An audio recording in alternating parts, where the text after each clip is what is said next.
Good evening மக்களே. இன்றைக்கி வந்து பாஸ்தா செய்கிறோம். மட்டன். இது வந்து வெங்காயம், வெள்ளைப்பூடு, புதினா, தக்காளி எல்லாம் போட்டுட்டு தூள், மஞ்சள் தூள், மசாலா தூள்லாம் போட்டுட்டு, இந்த மசாலா தூள் நாங்கள் தயாரிக்கிறது.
அரை கிலோ மக்ரோனி,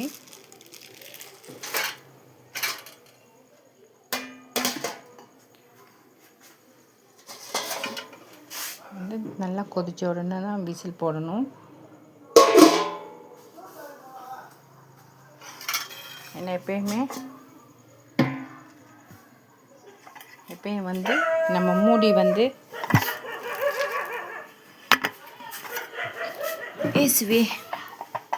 நாங்கள் வந்து இப்போ குக்கரில் வந்து கொதிக்க வச்சுருக்குறோம் மட்டன் வச்சு.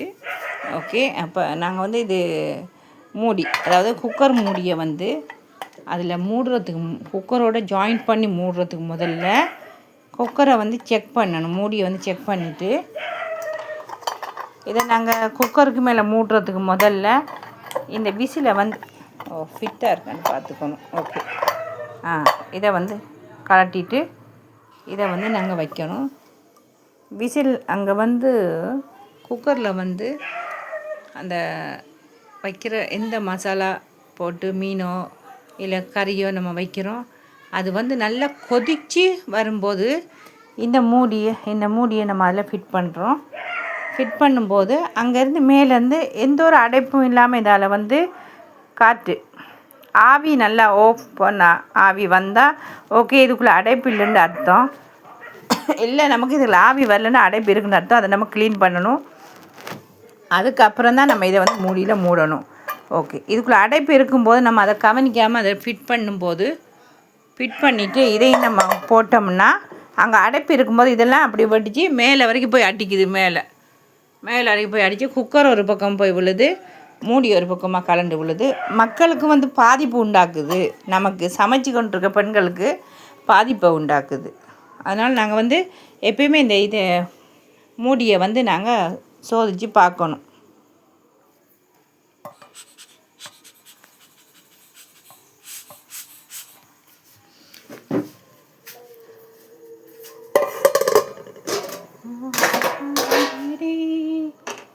ஆவியானவரே அன்பு நீசரே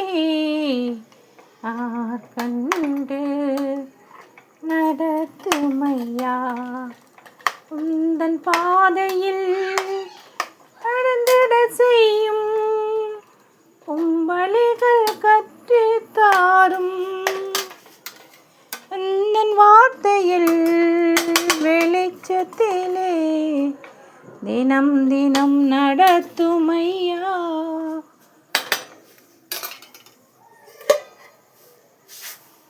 ஓகே, இப்போ கொதித்து கொண்டு வருது. கொதித்து வரும்போது நாங்கள் மூடியை ஃபிட் பண்ணலாம்.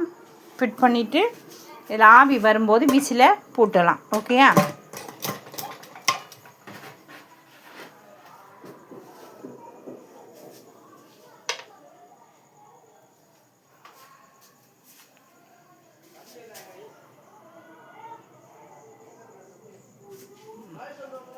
கர்த்தருக்கு ஸ்தோத்திரம்.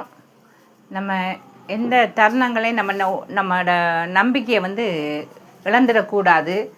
எத்தனை பேர் நமக்கு எதிர்த்து வந்தாலும் உண்மையான தேவன் இருக்கான்னு நம்ம விசுவசித்து நடக்கும்போது எதிரிகள் இருக்கிற இடம் கூட தெரியாமல் ஓடி ஒளிஞ்சிருவாங்க.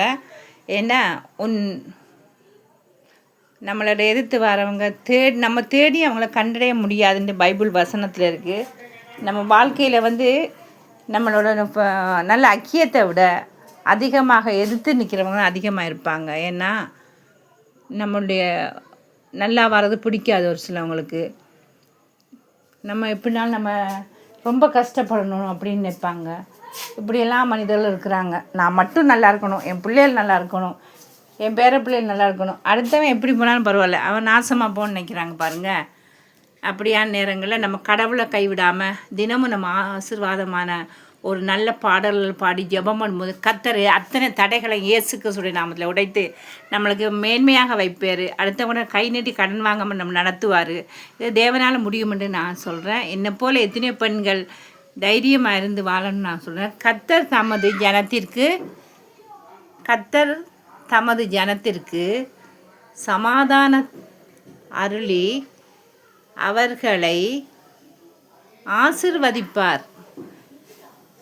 சங்கீதத்தில் 29:11 கர்த்தர் கோடான கொடி ஸ்தோத்திரம். எங்களோட வீட்டில் இருக்க வசனங்கள் கூட இயேசு கிறிஸ்து நாமத்தினால இயேசுடைய வசனம் தான் இருக்குது. ஓகே, கர்த்தர் கோடான கொடி ஸ்தோத்திரம். இந்த வசனங்கள் நம்மளை ஒவ்வொன்றும் நம்மளை வந்து ஒரு தைரியப்படுத்துகிறதா இருக்குது. மனிதர்கள் நம்மளை வந்து சபிப்பாங்க. ஆனால் நீங்கள் நம்ம நல்லா இருக்க கூட அவங்களுக்கு பிடிக்காது. ஆனால் தேவன் அப்படி இல்லை.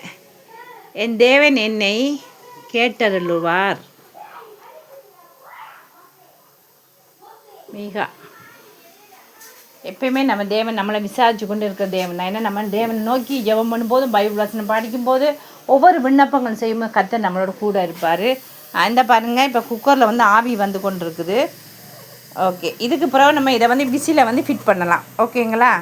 விசில் எப்பயுமே நம்ம கழுவும் போது 3 வகையாக இதை கலட்டலாம். இந்த 1 2 3 இது 3 கலட்டு. என்ன